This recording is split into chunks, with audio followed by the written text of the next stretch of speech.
Bonjour et bienvenue sur la mécanique universelle. Alors aujourd'hui nous sommes le mardi 18 octobre 2022 et je continue mes lectures euh, et mes commentaires à partir de cet ouvrage sur l'utopie qui rassemble des petits extraits de texte et une analyse des auteurs. Voilà, alors aujourd'hui je vais travailler sur Campanella. Cette vidéo sera dédiée à Campanella, la cité du soleil. Voilà. La plupart de ces auteurs, je ne les connaissais pas. Déjà, je, je vais lire l'introduction qu'en fait donc Frédéric Rouvillois sur cet auteur et pour, pour, pour, pour présenter l'extrait qu'il accompagne. Et donc, je découvre le texte en même temps que je le lis, ce qui me permet voilà, de commenter de façon directe. Hein. Euh, c'est en lien avec la théorie que je défends, qui est une théorie qu'on pourrait assimiler à de l'utopie. Voilà, c'est et selon laquelle l'humanité est destinée à atteindre son ultime perfection, l'extase, la paix universelle, et bref, voilà, le meilleur des mondes possibles, quoi. Avec tout ce que ça comporte d'interrogations, de dangers, etc. Parce qu'on se rend bien compte que il y a la possibilité euh, de, de sombrer dans une sorte de dictature, etc. Et c'est pourquoi j'essaie de toujours bien préciser que l'humanité va vers sa perfection, mais à son rythme. Et que toute tentative d'en accélérer de façon non naturelle, on pourrait dire, la venue de cet état donc de perfection, de paix universelle, se solde globalement par un échec. Simplement parce que la conscience humaine n'est pas forcément apte à admettre des accélérations aussi rapides. Il faut que progressivement le psychisme humain le psychisme humain euh, qui est qui a besoin d'exprimer des pulsions, des passions, des désirs, etc. Toutes ces dimensions instinctives et qui font que bon ben on a besoin d'avoir des différences, qu'on a besoin d'avoir des inégalités, etc. Que l'homme préfère encore ça psychologiquement, psychiquement. On a besoin de ces différences. On n'arriverait pas à accepter, à aimer, à apprécier un monde totalement égalitaire, par exemple. Mais parce que notre psychisme en est là actuellement. Mais dans 400, 500, dans 1000 ans, qui dit que le psychisme ne se sera pas acclimaté progressivement à l'idée d'égalité et aura travaillé sur lui-même pour préférer l'égalité. C'est ce que je pense. Je pense que naturellement, l'humanité va vers un psychisme en même, voilà, il développe en même temps son psychisme que l'humanité, que que les structures techniques de l'humanité. Tout se développe en même temps. Voilà, on est le psychisme de l'homme euh, du, du 21e siècle n'a rien à voir avec le psychisme du grec de l'époque classique ou du médiéval, etc. On a une autre vision une autre sensibilité, une autre... Voilà, globalement je parle, hein, parce que bien entendu il y avait des, des psychismes hypersensibles à l'époque médiévale, et puis des psychismes durs, et aujourd'hui c'est la même chose. Voilà. Simplement, je pense que le psychisme a évolué entre ces périodes. Le psychisme évolue entre ces périodes. On s'en rend compte à des petites choses. Voilà, par exemple, le, le- globalement, les peuples acceptaient l'idée des guerres au 19e siècle, au 20e siècle même, etc. La guerre faisait partie de la vie, quoi. C'était quelque chose qui était plus ou moins admis dans la vie. Maintenant, voilà, on voit bien que les jeunes n'ont pas envie d'aller se sacrifier pour des idées qui ne leur appartiennent pas forcément, etc. Donc, il y a une façon, il y a des, le psychisme a évolué. Il a évolué sur ce plan, le rapport aux femmes a évolué, le rapport aux enfants a évolué, etc., etc. Le rapport aux animaux a évolué. Donc notre psychisme évolue progressivement, il s'adoucit, et dans quelques siècles, à mon sens, il sera apte à... il aura été suffisamment travaillé par l'évolution, par la, par les progrès, etc., euh, qu'il sera apte à choisir, à préférer l'égalité, à préférer le fait de ne rien posséder, à préférer tout un tas de choses qui feront que l'humanité acceptera à ce moment-là de vivre un état de perfection parce que c'est le mieux pour lui. Voilà, l'homme préférera cet état de paix, cet état de contemplation, cet état. Voilà, c'est ma conviction. Attention, voilà, c'est un point de vue que je défends. Maintenant, c'est pas une parole d'évangile. J'ai pas reçu le livre du futur qui des mains de Dieu qui dit ben voilà, c'est exactement ce qui va se passer.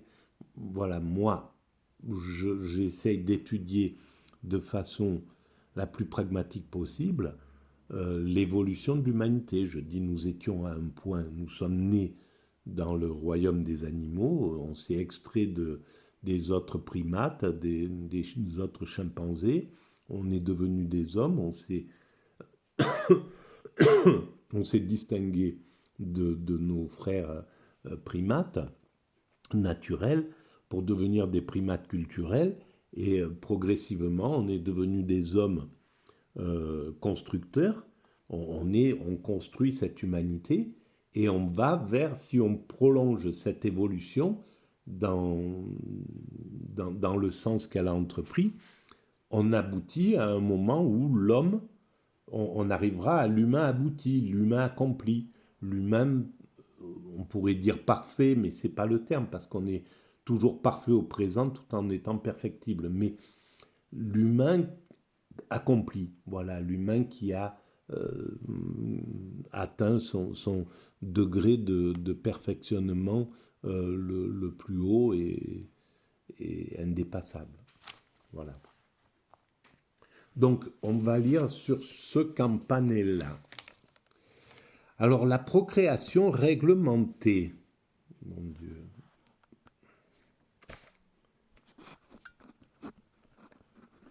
Voilà, bon Dieu, bon Dieu, bon Dieu, bon Dieu, ce truc-là. Oh, quelle horreur. Bon, ça va pas, d'accord, ok. Alors, on va partir comme ça. Voilà. Alors,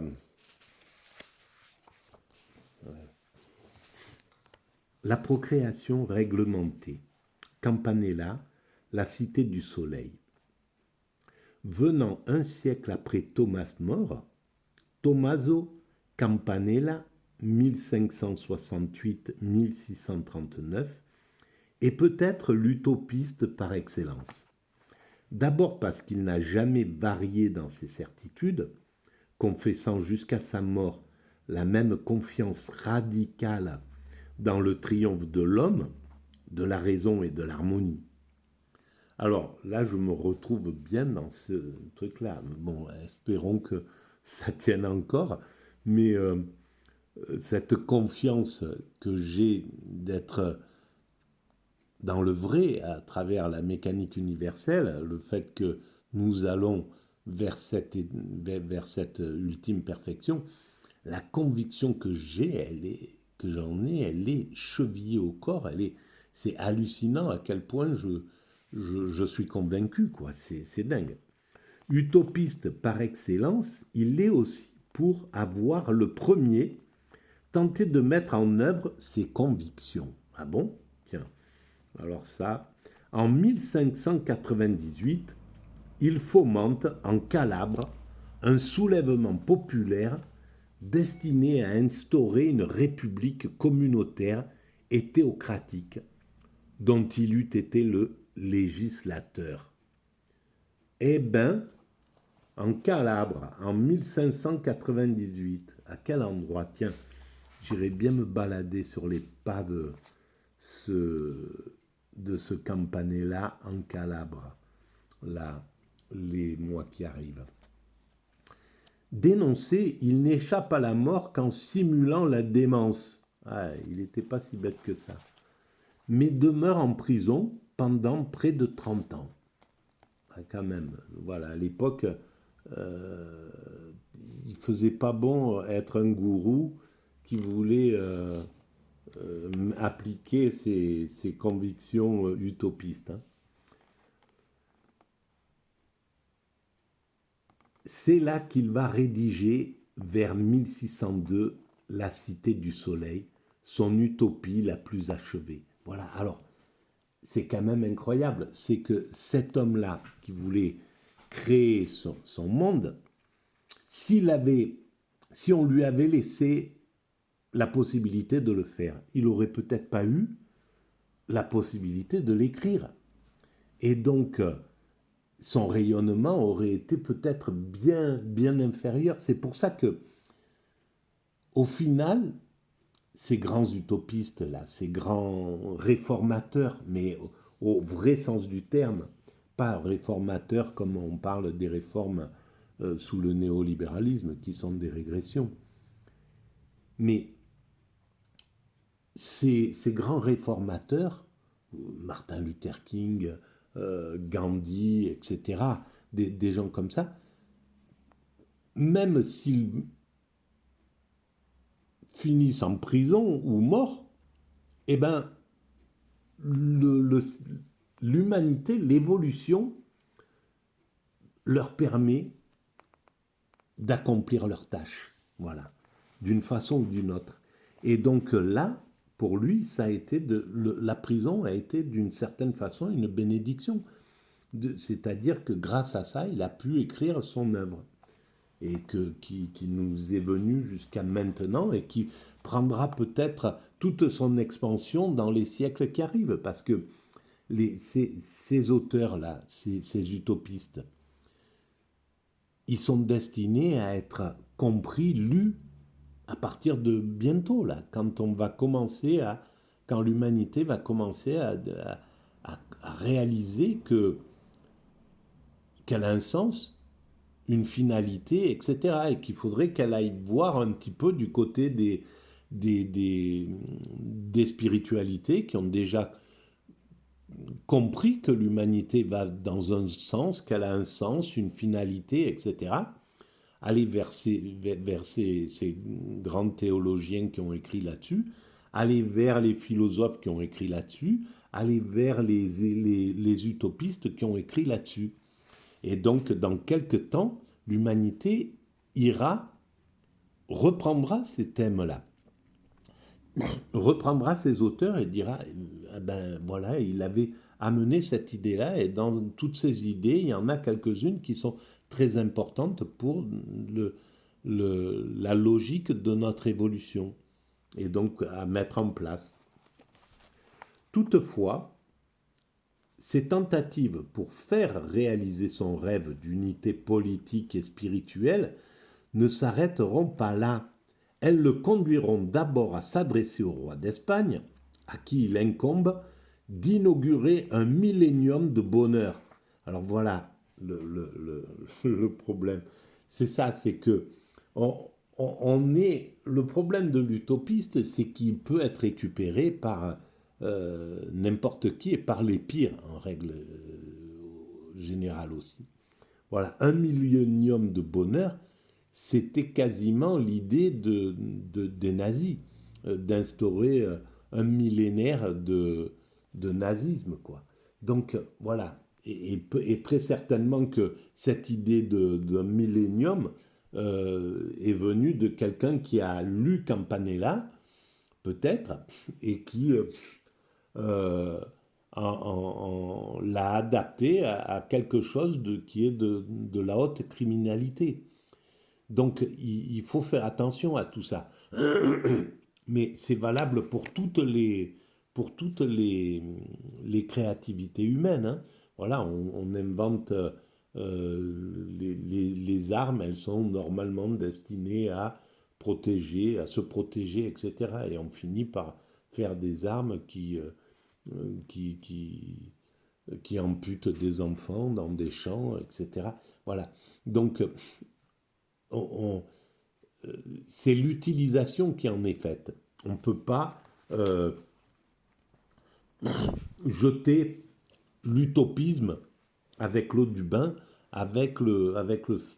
du fait que les utopies peuvent être récupérées.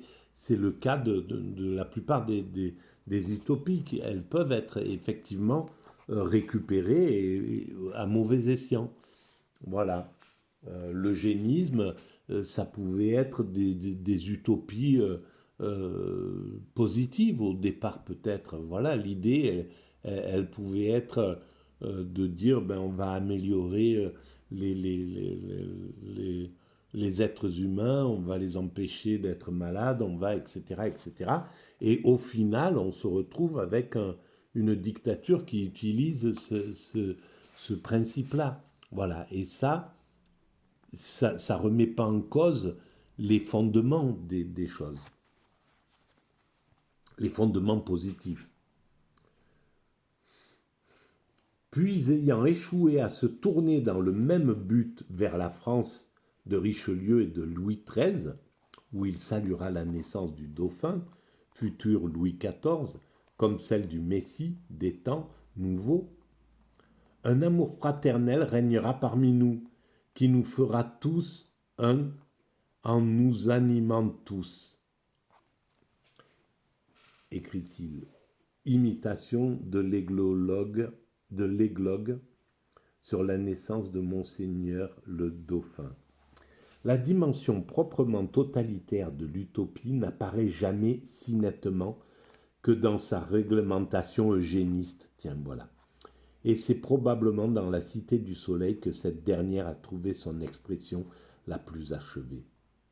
Jamais, note R. Trousson, même chez Platon, gouvernement utopique, n'a été aussi loin dans le dirigisme. Jamais l'utopie ne s'est montrée aussi contraignante, aussi destructrice d'élémentaires libertés individuelles. Alors c'est là où, voilà, l'utopie, ça peut être intéressant quand c'est l'ensemble de l'humanité qui le, qui le prend en main, en fait, quand c'est pas un homme, quand c'est pas un groupe humain, quand c'est pas un clan, un truc, etc. Quand c'est l'ensemble humain qui le prend en main. C'est ce qui se passe, par exemple, voilà, là, aujourd'hui, l'eugénisme, il est dans l'humanité, là. On sait que on peut essayer de modifier le- l'embryon humain, de faire qu'il n'ait pas telle ou telle maladie, etc. etc. On- et il y a même déjà des endroits, où j'en ai vu, on en a parlé aux États-Unis, des endroits où on peut choisir carrément euh, de faire des enfants de choisir telle ou telle qualité pour ses propres enfants. On est dans, il y a déjà des espaces où cet eugénisme est en train de se pratiquer. Mais il est sous le regard général de l'humanité, qui, malgré tout, le maîtrise d'une certaine façon. Parce que c'est global, parce que c'est pas sous la forme, voilà, même si le gouvernement américain accepte cette pratique, eh ben, l'OMS le surveille, les autres pays le surveillent, etc., et peuvent apporter des critiques jusqu'à ce que les choses qui débordent soient écartées du système. Donc, l'utopie, l'évolution de l'humanité, il n'y a que l'ensemble de l'humanité qui peut le prendre en main. Ça ne peut pas être un groupe, ça ne peut pas être un clan, un pays, une nation. Voilà, c'est forcément l'ensemble de l'humanité qui doit prendre en main son utopie, en fait, réalisable, son chemin, sa finalité. Si c'est le cas, si c'est ce qui doit se dérouler. L'État seul compte. Je reprends. Dans cette perspective, il importe donc d'améliorer physiquement la population pour éviter l'apparition de ces hommes mal nés qui n'accomplissent le bien que par crainte de la loi, mais qui renversent l'État. Voilà ce que pense Campanella. S'ils en ont l'occasion. C'est pourquoi tout l'effort doit porter sur la génération considérée sous l'angle du bien collectif, non du bien privé. Voilà, les enfants appartiennent à la totalité, au collectif en somme. Donc voilà, on voit toutes les dérives qui peuvent être faites. Et on voit à quel point l'humanité, dans son évolution classique, tranquille, dans son évolution euh, naturelle, on va dire, eh ben, ça marche très bien. C'est-à-dire que, ben oui, là, c'est évidemment les enfants, ils font partie du collectif, mais il y a aussi l'éducation, il y a aussi la famille, il y a aussi, etc., etc. Donc, c'est, tout est bien organisé malgré tout dans le système. Et c'est pourquoi l'évolution doit se faire d'une façon naturelle. Même si les prises de conscience sont importantes, à un certain moment, ben voilà, il a fallu que Galilée arrive, dise c'est pas ça, c'est pas comme ça, là, c'est pas le Soleil qui tourne autour de la Terre, c'est la Terre qui tourne autour du Soleil. Bon voilà, ou, et c'est où Darwin qui amène une idée qui est bouleversante à un certain moment. L'idée est bouleversante et je pense que ça sera peut-être le cas du fait que ben, l'humanité prenne conscience qu'elle se dirige vers son ultime perfection. Ah bon, ben ouais, ça va peut-être choquer, ça va peut-être un petit peu bouleverser la pensée, mais voilà, l'humanité, il faudra la laisser utiliser cette nouveauté de façon naturelle, comme on a utilisé de façon naturelle les principes de Galilée ou de Darwin ou voilà, d'Einstein, etc., etc. Toutes les nouveautés qui arrivent dans l'humanité, et ça, c'est fondamental. Donc, cette vidéo est fondamentale pour la suite l'utilisation de la mécanique universelle en réalité. Parce que n'importe quel être humain n'est pas exempt de tendances dictatoriales en réalité. Et il faut lutter contre ça, même moi je m'en rends compte à mon propre niveau. L'envie de bousculer les choses, que ça aille plus vite, etc., est présente en moi. Donc, heureusement, bien souvent, quand je m'emporte dans un moment, j'arrive à la fin à prendre conscience de l'énormité de ça et de rectifier. Mais c'est important, voilà. C'est important d'avoir cette vision. Alors, cet objectif va susciter une réglementation extraordinairement tatillonne de tout ce qui touche à la procréation. Voilà, déjà chez lui, chez Campanella, en 1500, c'est hallucinant. En l'espèce, les individus n'auront plus la moindre marge de liberté, ni quant à leur partenaire, ni quant à la fréquence au jour et même à l'heure de leur rapport sexuel. C'est hallucinant. Voilà les dérives qui peuvent être mises quand c'est un individu seul qui... alors il faut ramener ça à son époque, à 1500 et quelques. Voilà, tout est prescrit, prévu et réglé par les autorités compétentes en fonction de paramètres médicaux et astrologiques et en vue de l'intérêt collectif. Et l'on doit s'en tenir aux décisions des officiers. La même méticulosité est apportée après la naissance aux prescriptions relatives à l'allaitement, à l'éducation ou au nom, qui ne sont pas données au hasard. Voilà, alors il réglemente tout, quoi. C'est quelque chose d'hallucinant. Et c'est pour quoi il faut vraiment...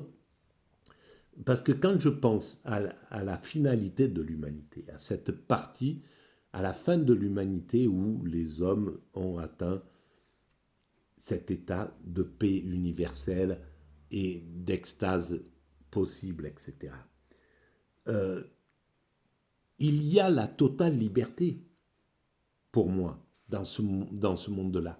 C'est une liberté totale, mais il n'y a plus de liberté dans la mesure où la liberté nous enjoint de n'agir que pour ce principe divin, en somme, que pour l'extase, que pour l'amour, que pour la bienveillance, que pour la fraternité, que pour faire rayonner cet état d'amour, cet état d'extase en réalité. Parce que c'est ce qui est le plus recherché à ce moment-là. C'est ce qui sera le plus recherché. C'est ce qui sera le fondement des choses. Mais alors, en fait, l'homme aurait la liberté de tout, sauf que, parce que le summum, c'est l'amour, pour lui, il se contente de vivre l'amour, tout simplement. Il n'a pas... c'est fini, les pulsions de domination, voilà, la jalousie, les choses, tout ça a disparu de son état d'esprit. Donc il est libre, certes, mais il est libre d'être devenu une sorte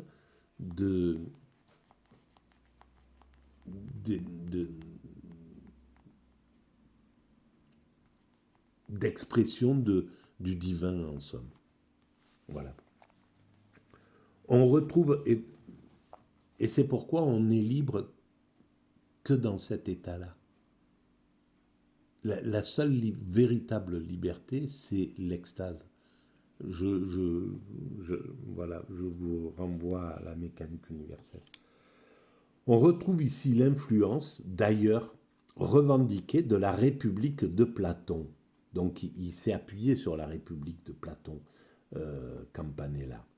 Former des unions au hasard ou commettre faute du même genre serait une impiété dans une cité heureuse, si l'on veut que le troupeau atteigne à la plus haute perfection. Voilà.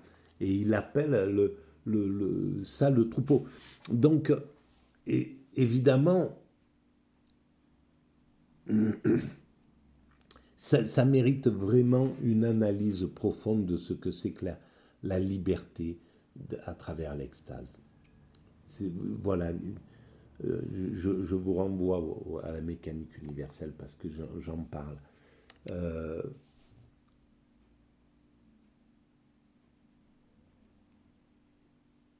c'est là où c'est extrêmement paradoxal.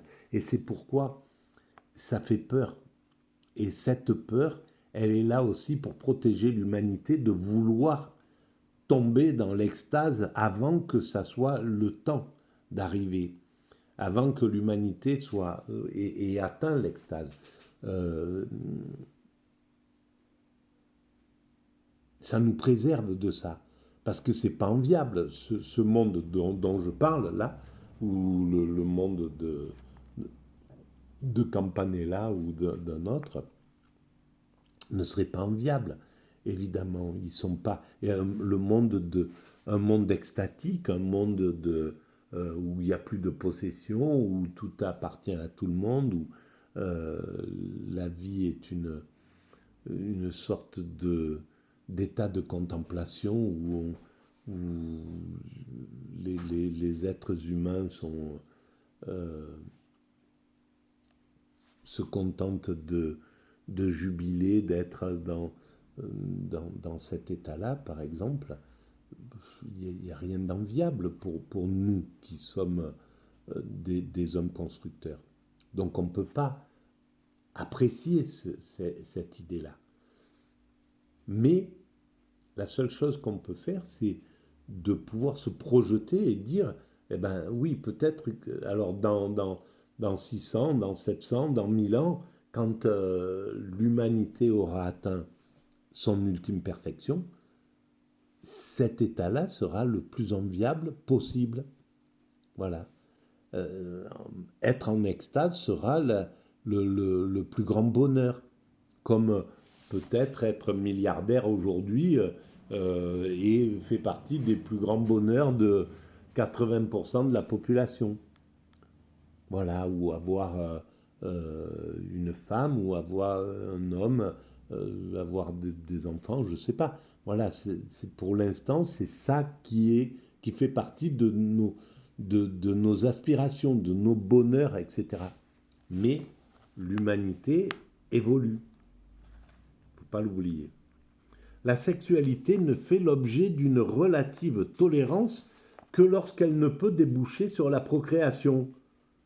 Mais cette dernière exigence, l'obligation d'éviter le récipient indus, implique elle aussi une organisation des règles et finalement l'intervention de l'autorité si les rares domaines qui n'intéressent pas directement la cité demeurent privés, encore faut-il pouvoir contrôler au préalable que l'activité envisagée relève bien du domaine en question. En question. Après une telle radicalité, il faudra attendre le XXe siècle pour passer à l'étape suivante avec le meilleur des mondes d'Aldous Huxley, où cette négation de l'individu et du libre arbitre sont poussés à leur paroxysme au nom des idéaux mêmes dont se réclamait déjà Campanella. Communauté, identité, stabilité. C'était ça les bases. Voilà. Eh bien, je m'exprime mal parce que je suis encore malade et donc j'ai encore l'esprit complètement brouillé, malheureusement. C'est dommage, mais voilà, il faudra encore une bonne semaine de rémission pour récupérer un peu tous mes neurones.